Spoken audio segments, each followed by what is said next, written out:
Okay, thank you ever so much for inviting Isansys here today.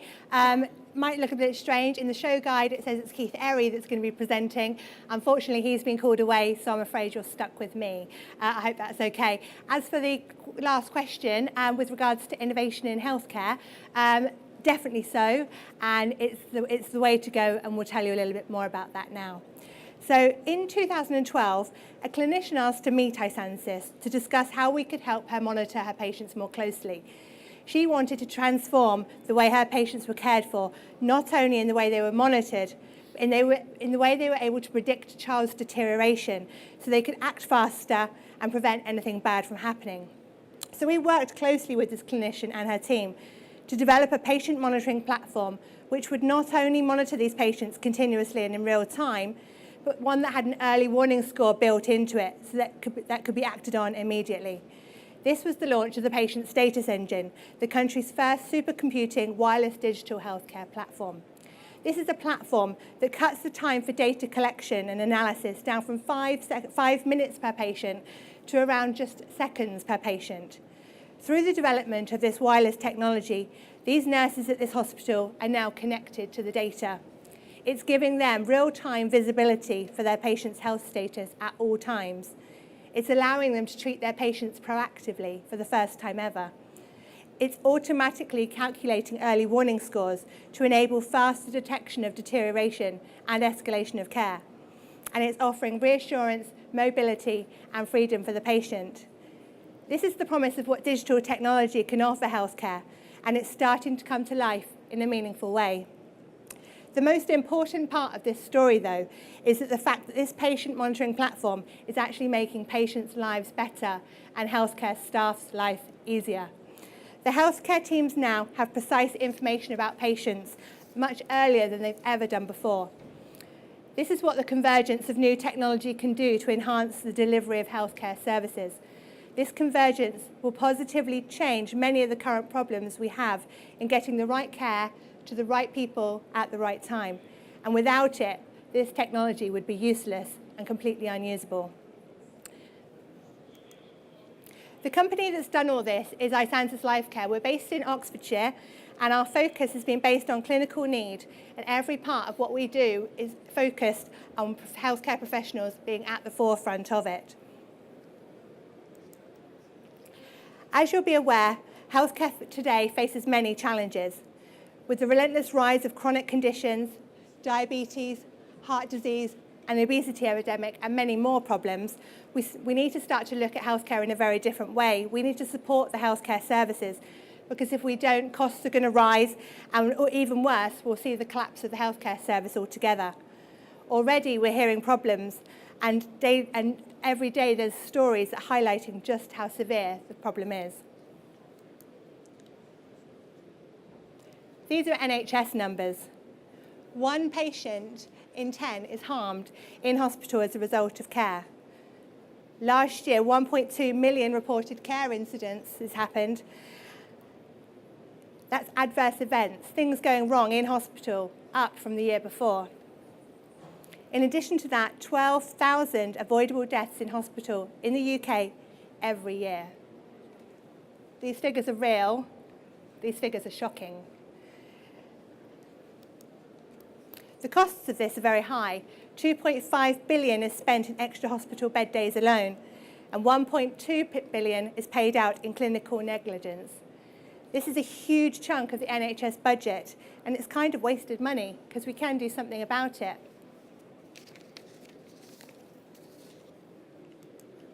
But what can be done? One thing we can do is know the status of our patients and know what's happening to them at all times.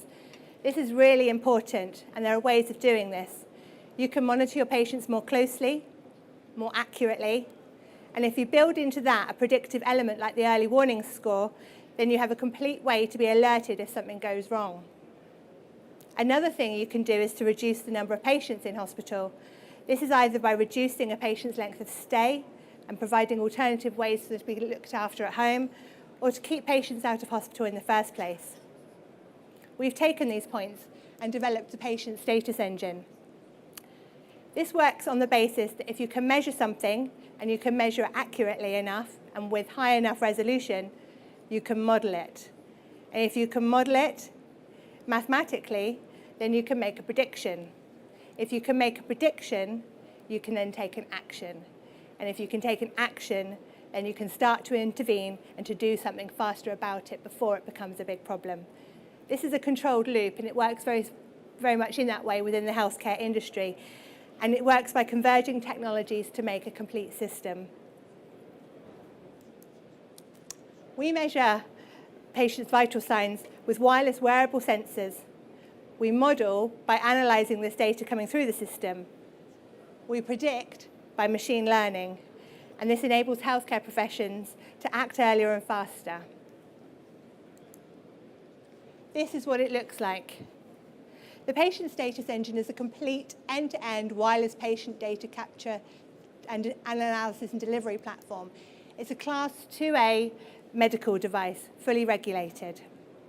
It's made up of devices, wearable sensors, smart patches, things we've developed. These are really smart, but they aren't our business. There's lots of people out there doing smart patch technology, but that alone doesn't solve the problem. So alongside this, we've integrated wireless networks. These connect the smart patches to the patient gateways, bedside monitors, and make it into a bigger network. This then connects to the back-end server, which looks at data storage and is pushing it forward and is also controlling the network.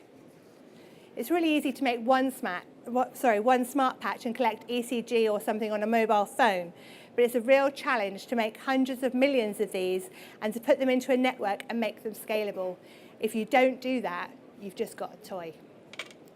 So then we have, with this, a complete user interface, dashboards, charts, downloadable reports, so you can have local and remote access to the system.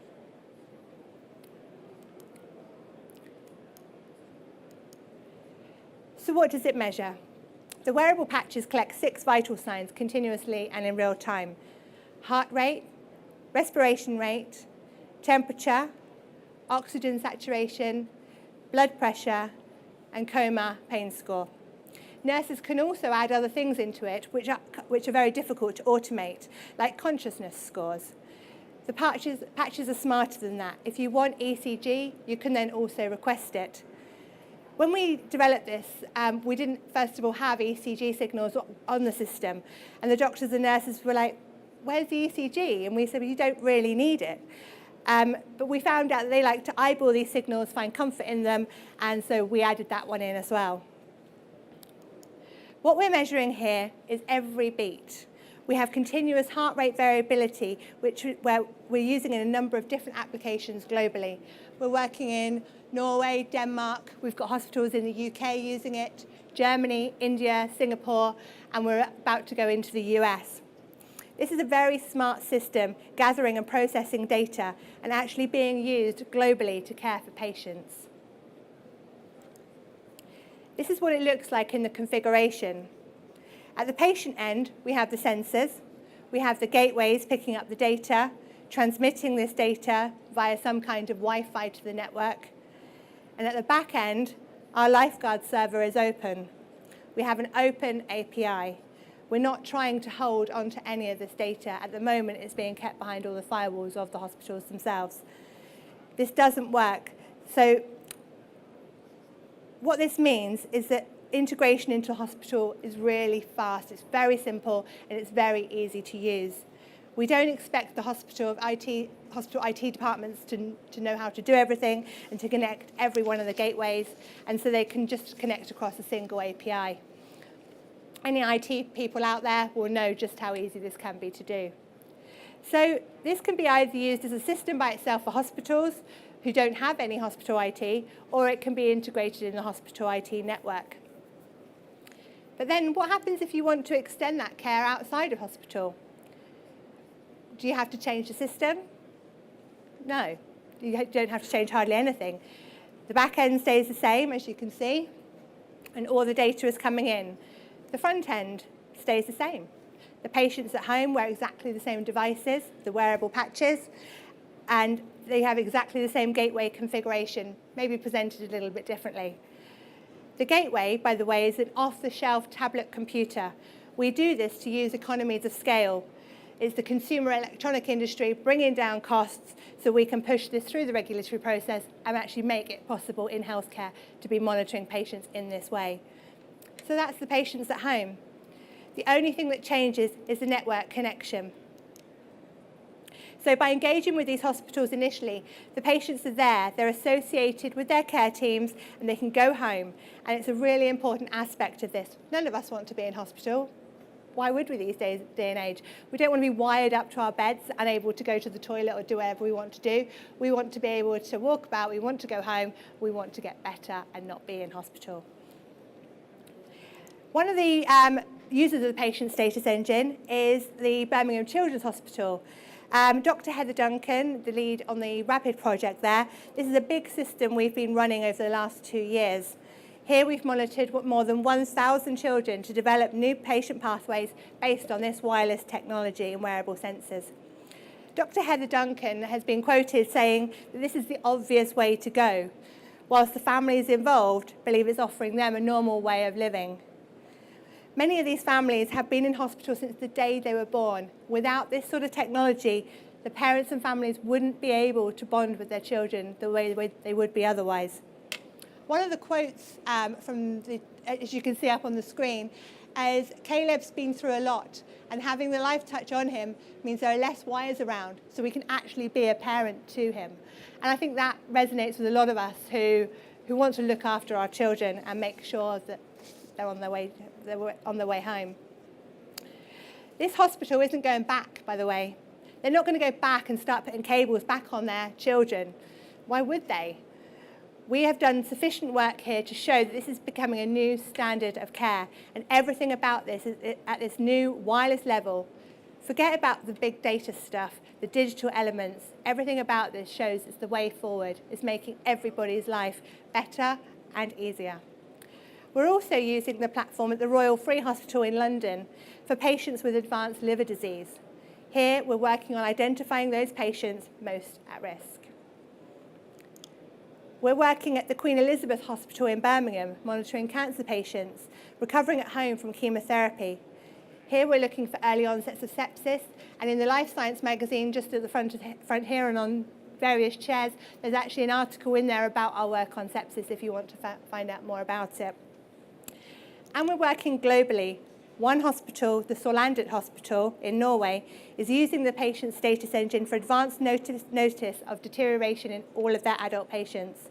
They're using the inbuilt early warning score to do this, and they'll be scaling up the project very soon. We also have systems in India, Oslo, Germany. Everyone is seeing the importance of this. What we've learned in our journey so far is technology must be designed as a complete system. You can't push technology. It must always come out of response of clinical need. Feedback from nurses is vitally important. Plug and play just doesn't work. The system needs to be configurable, to be used in a number of ways and be adapted to meet everybody's needs. And regulatory issues will always be an issue. It takes time to do these things right. As I revert back to the beginning of my presentation, the convergence of technology is an integral part of the healthcare system. Done properly, it can offer personalised, patient-centred care, which has value in both outcomes and cost savings. The development of the patient status engine is a big advancement. It's not just in medical treatment, but in the way medical care is delivered. And I hope you all agree that this is the future of patient monitoring.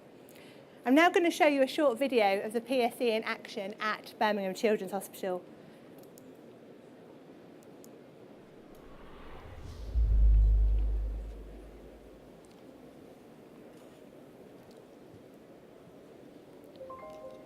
Currently, when we monitor patients on the wards, most of them will have intermittent observations. So they'll have 1 to 4 hourly heart rates and respiratory rates and saturation levels.